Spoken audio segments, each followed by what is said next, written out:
Hello everyone, আমরা যখন আমাদের বিকাশ অ্যাকাউন্ট থেকে অন্য একটি বিকাশ অ্যাকাউন্টে টাকা পাঠাই, তখন দেখা যায় প্রত্যেকবার টাকা পাঠানোর জন্য আমাদের ৫ থেকে ১০ টাকা এক্সট্রা চার্জ দিতে হয়। তাই এই ভিডিওতে আমি আপনাদেরকে দেখাবো কিভাবে আপনি একটি বিকাশ অ্যাকাউন্ট থেকে অন্য একটি বিকাশ অ্যাকাউন্টে টাকা পাঠাবেন কোনো রকম চার্জ ছাড়াই। তাহলে চলুন আর কথা না বাড়িয়ে মূল ভিডিওটি শুরু করা যাক। প্রথমেই আপনার বিকাশ অ্যাকাউন্টে চলে আসবেন। আসার পর এখানে দেখতে পারবেন সেন্ড মানি নামে একটি অপশন রয়েছে। আপনি জাস্ট এই অপশনটিতে একটি ক্লিক করবেন। ক্লিক করার পর এখানে দেখবেন দুইটা অপশন আছে, প্রিয় নাম্বার, অটোপে, এবং নিচে আপনার কল লিস্টের কিছু নাম্বার দেখাবে। তো আপনি এখান থেকে প্রিয় নাম্বার নামে যে অপশনটি রয়েছে জাস্ট এই অপশনটিতে একটি ক্লিক করবেন। তারপর এই ধরনের একটি ইন্টারফেস চলে আসবে। এখানে দেখবেন নিচে একটি অপশন রয়েছে প্রিয় নাম্বার যোগ করুন। আপনি জাস্ট এই অপশনে ক্লিক করবেন এবং এখান থেকে দেখতে পারবেন নাম বা নাম্বার দিন।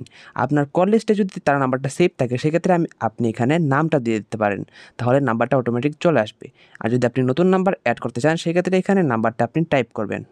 নাম্বারটা টাইপ করার পর নাম্বারটির উপর একটি ক্লিক করবেন এবং এখান থেকে দেখতে পারবেন প্রিয় নাম্বারের নাম। আপনি চাইলে তার একটি নাম দিয়ে দিতে পারেন, কি নামে আপনি সেভ করবেন নামটা দিয়ে দিবেন। দেওয়ার পর নিচে দেখবেন এগিয়ে যান নামে একটি অপশন আছে, জাস্ট এই অপশনটিতে একটি ক্লিক করবেন এবং এখান থেকে দেখতে পারবেন প্রিয় নাম্বার যোগ করতে পিন নাম্বার দিন এবং ২৫,০০০ টাকা পর্যন্ত সেন্ড মানি করুন চার্জ ফ্রি।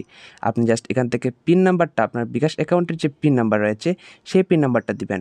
দেওয়ার পর এখানে দেখবেন পিন কনফার্ম করুন নামে একটি অপশন আছে, জাস্ট এই অপশনটিতে একটি ক্লিক করবেন। এরপর দেখবেন এখানে আপনাকে কিন্তু একটা সম্পূর্ণ ডিটেল দেওয়া হবে যে আপনার নাম্বারটা আপনি কিভাবে অ্যাড করেছেন এবং কিভাবে আপনি বিকাশ থেকে একটি নাম্বার থেকে অন্য নাম্বারে ফ্রিতে সেন্ড মানি করবেন। তো এখন আমি আপনাদেরকে বলছি, আপনি ৫টা নাম্বার এভাবে অ্যাড করতে পারবেন এবং প্রত্যেক মাসে আপনি ২৫,০০০ টাকা পর্যন্ত এই নাম্বারগুলোতে যদি সেন্ড মানি করেন সেক্ষেত্রে আপনার কোনো রকম চার্জ কাটা হবে না।